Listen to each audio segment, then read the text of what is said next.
महाराणा प्रताप सिंह सिसोदिया उदयपुर मेवाड़ में सिसोदिया राजवंश के राजा थे। उनका नाम इतिहास में वीरता, शौर्य, त्याग, पराक्रम और दृढ़ प्रण के लिए अमर है। उन्होंने मुगल बादशाह अकबर की अधीनता स्वीकार नहीं की और कई सालों तक संघर्ष किया। अंततः अकबर महाराणा प्रताप को अधीन करने में असफल रहा। महाराणा प्रताप की नीतियां शिवाजी महाराज से लेकर ब्रिटिश के खिलाफ बंगाल के स्वतंत्रता सेनानियों के लिए प्रेरणा स्रोत बनी। उनका जन्म वर्तमान राजस्थान के कुंभलगढ़ में महाराणा उदय सिंह एवं माता रानी जयवंताबाई के घर हुआ था। लेखक जेम्स टॉड के अनुसार महाराणा प्रताप का जन्म मेवाड़ के कुंभलगढ़ में हुआ था।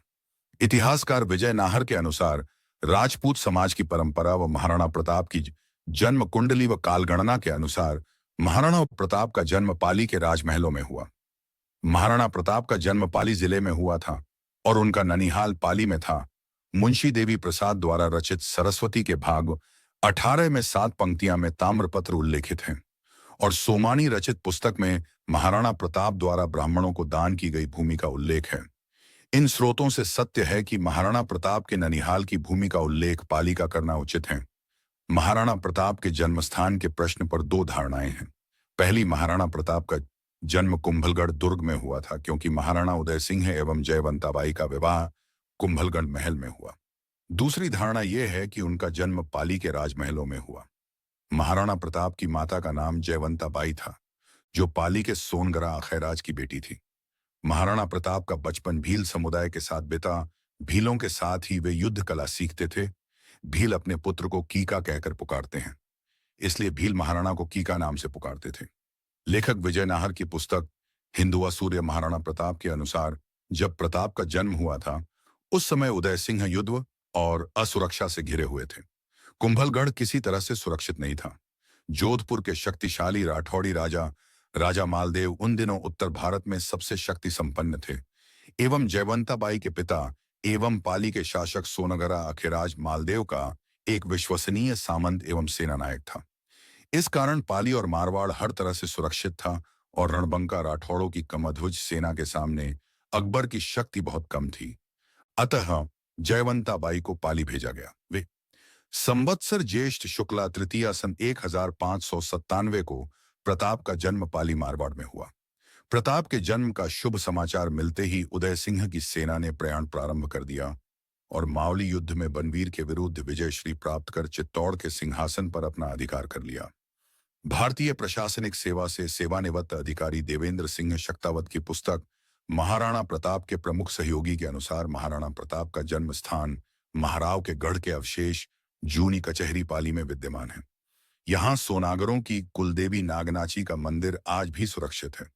पुस्तक के अनुसार पुरानी परंपराओं के अनुसार लड़की का पहला पुत्र अपने पीहर में होता है। इतिहासकार अर्जुन सिंह शेखावत के अनुसार महाराणा प्रताप की जन्म पत्रिका पुरानी दिनमान पद्धति से अर्धरात्रि 12:52 से 12:57 के मध्य जन्म समय से बनी हुई है।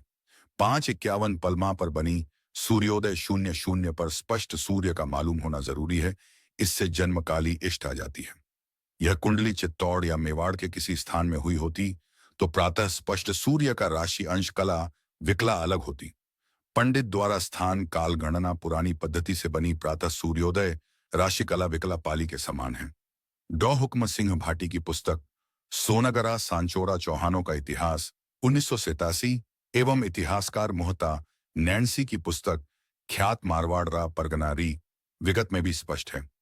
पाली के सुविख्यात ठाकुर अखिराज सोनगरा की कन्या जयवंताबाई ने भी संवत्सर 1597 ज्येष्ठ सुदी 3 रविवार को सूर्योदय से 47 घड़ी 13 पल गए एक ऐसे देदीप्यमान बालक को जन्म दिया। धन्य है पाली की यह धरा जिसने प्रताप जैसे रत्न को जन्म दिया। राणा उदय सिंह के दूसरी रानी धीरबाई, जिसे राज्य के इतिहास में रानी भटियाणी के नाम से जाना जाता है, यह अपने पुत्र कुंवर जगमाल को मेवाड़ का उत्तराधिकारी बनाना चाहती थी। प्रताप के उत्तराधिकारी होने पर इसके विरोध स्वरूप जगमाल अकबर के खेमे में चला जाता है।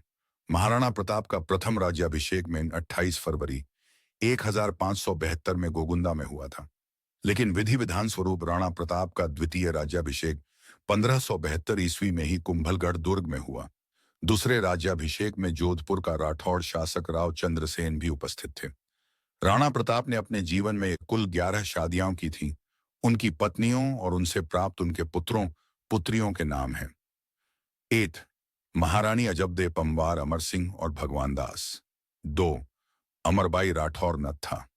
3 शहमतीबाई हाड़ा पूरा। 4 अलमदेबाई चौहान जसवंत सिंह। 5 रत्नावती बाई परमार माल गज क्लिंगू। 6 लखाबाई रायभाना। 7 जसोबाई चौहान ते कल्याण दास और 8 चंपाबाई जंथी कल्लास सनवाल दास और दुर्जन सिंह। 9 खेस्तोलन खिनीपुर बाई साशा और गोपाल। 10 फूलबाई राठौर चंदा और शिखा।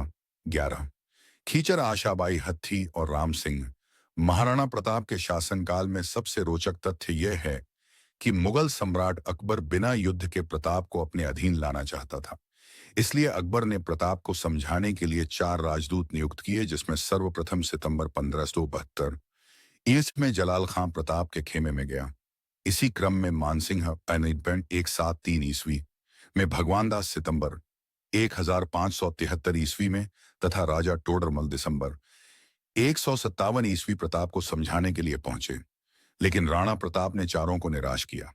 इस तरह राणा प्रताप ने मुगलों की अधीनता स्वीकार करने से मना कर दिया, जिसके परिणाम स्वरूप हल्दी घाटी का ऐतिहासिक युद्ध हुआ।